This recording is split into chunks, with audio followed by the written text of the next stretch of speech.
Good morning, everyone. Today with me, I have President Peter Stoicheff from the University of Saskatchewan.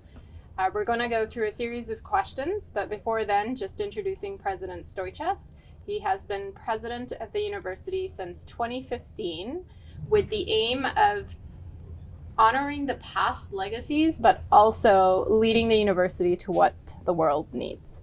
So with that, maybe we'll start with our first question. And could you tell me a little bit about what Saskatchewan contributes to the national innovation ecosystem? So Saskatchewan is blessed with some of the greatest natural resources that Canada has. Everything from almost 50% of Canada's arable land to a lot of uranium resources and the highest grade uranium to potash. And, we've got a world that needs food security. It needs diverse energy sources.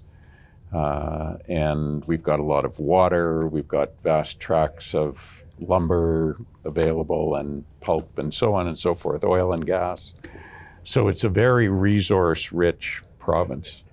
And the challenge really for that province is how to be sustainable and responsible and innovative with the use of those natural resources in bringing them to market, as I say, in a responsible way. And the University of Saskatchewan, any great university, given that kind of environment, has a really important role to play. So we find that we do a lot of research deliberately in the food security area and the water security area, in energy and mining and minerals and nuclear power and so on, to try to align ourselves with all that the province has to offer. Great. So you touched on this a little bit, but the importance of research-intensive universities and sort of what USask brings to the province. You did talk about the province, but maybe talk a little bit more about examples of what USask brings to the province and maybe more globally, if you're able to, the Canadian landscape. Yeah, so there are many aspects of our research that I could point to, but maybe I'll choose just a couple of high impact ones. So we have some of Canada's largest scientific infrastructure. We've got the Canadian Light Source Synchrotron. Canada has one. It's in Saskatoon at the University of Saskatchewan. We have our VIDO, Vaccine and Infectious Disease Organization labs, which now include a level 4 containment facility. So we do a lot of work, and I'll key on VIDO just for a second, that has high impact. So it originally came out of our Western College of Veterinary Medicine 50 years ago, almost to the day, actually, that we're talking here. And the work that it really did was to create vaccines for the pork industry and the beef and cattle industry and so on, primarily pork, and has patented many of those. And those vaccines have saved literally billions of dollars for the Canadian pork industry and allowed it to continue to be a major exporter of pork around the world. Of course, with the pandemic, it shifted its expertise to developing human vaccines for the COVID-19 virus and so on, and it continues that work now as Canada's Pandemic Preparedness Research Centre. So there's a lot of impact that comes out of some of the fundamental research that we do there. The Synchrotron 2 emphasizes agriculture and a lot of other kinds of work that have direct industry impacts. So we sit in a city, actually, that is one of the fastest growing innovation hubs in Canada. And so we're very deliberate about trying to contribute to that. We sit beside an innovation park called Innovation Place, which is one of the largest in North America. Saskatoon is one of the fastest growing venture capital sites on the continent. So we see that we have a role to play in having our research, have innovation traction. If you take a look at the Globe and Mail and the report on business that comes out, I think it's twice a year with the fastest growing companies in Canada, a disproportionately large number of those are in Saskatoon, and they're mostly started by our graduates, and their labor forces are comprised of our graduates. Yeah. So that we know we have a strong connection with the local innovation ecosystem, with the provincial innovation ecosystem with the national innovations ecosystem.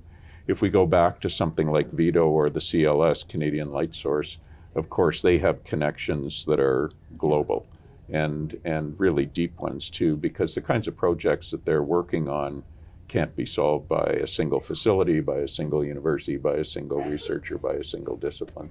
So we try to bring all of this together. We're very deliberate about all of that. We know that the impact that we have in these select areas is profound.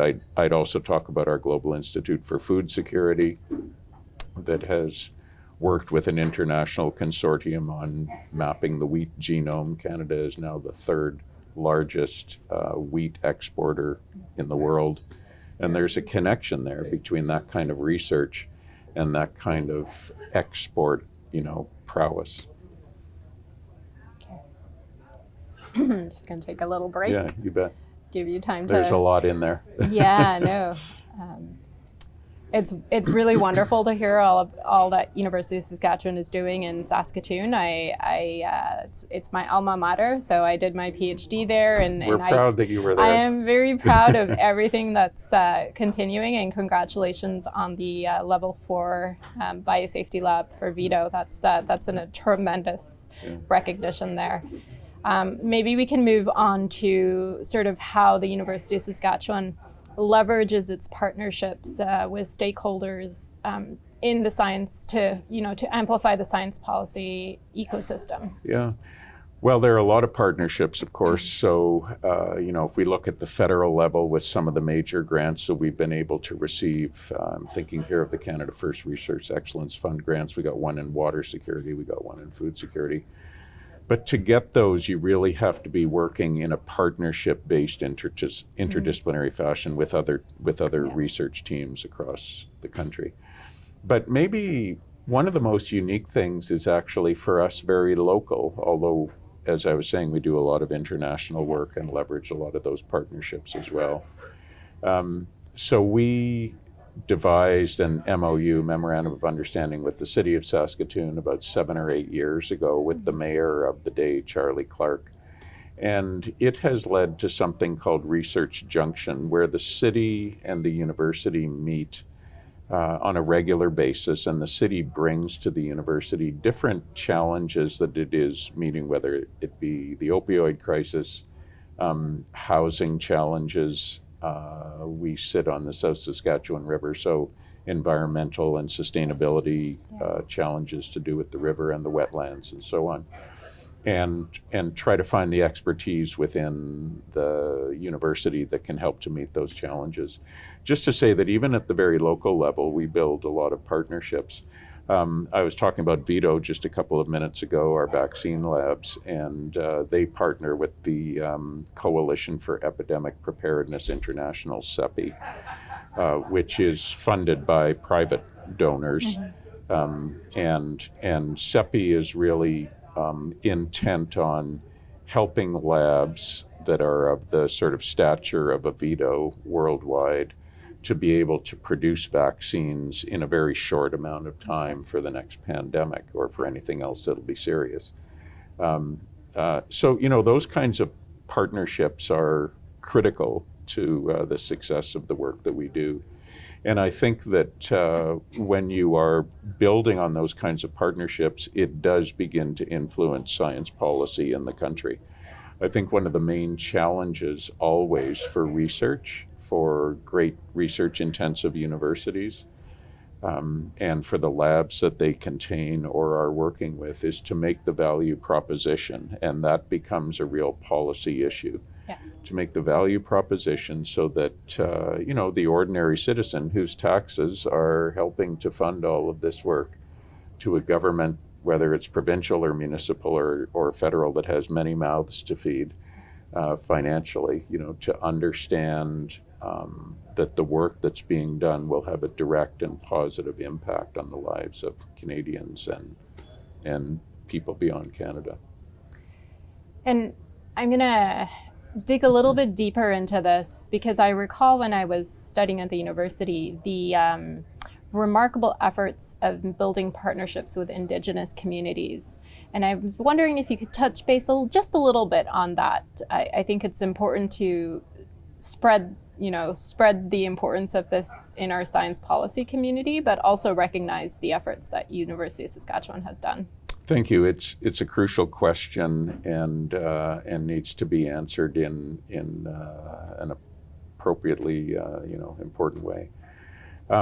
So the province of Saskatchewan has somewhere around 17 or 18% of its citizens self-declared Indigenous. Probably even larger than that because the census doesn't capture them all. Yeah. And it is the mission of the University of Saskatchewan to be the best place it can possibly be for Indigenous peoples and their communities and so on. And there are a lot of opportunities there. And one of those opportunities involves doing research not on, but with those communities and those people in ways that have a direct positive impact for them, not for us.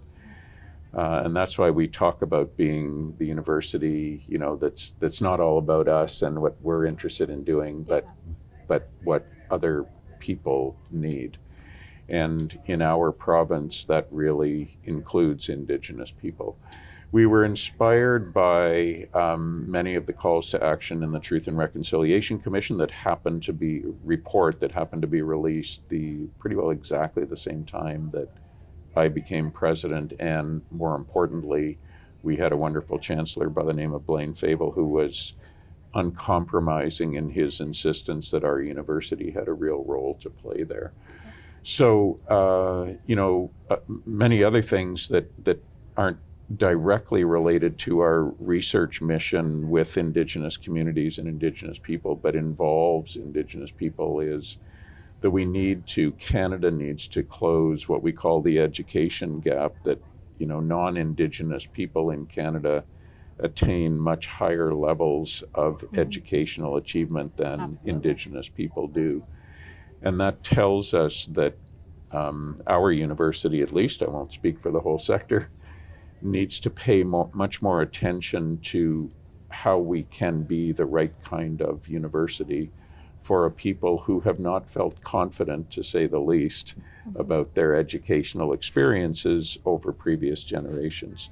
So yeah, thanks for asking that question, and it is very important for us. We were gifted an Indigenous strategy that we call Opahatan, Let Us Fly Up Together.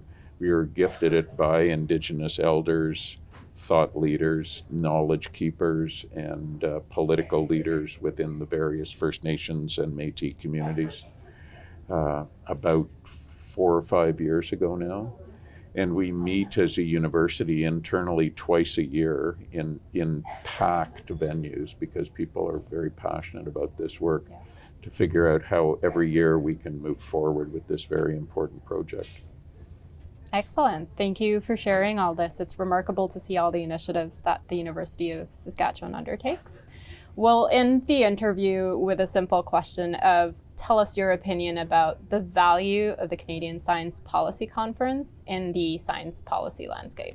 So maybe it goes without saying, but I see that there is tremendous value. So this is the second big conference that I have attended. I came last year as well. Universities are here, not necessarily in the form of presidents, but vice presidents, research, government relations officials, deans, and many others, and it's wonderful to see.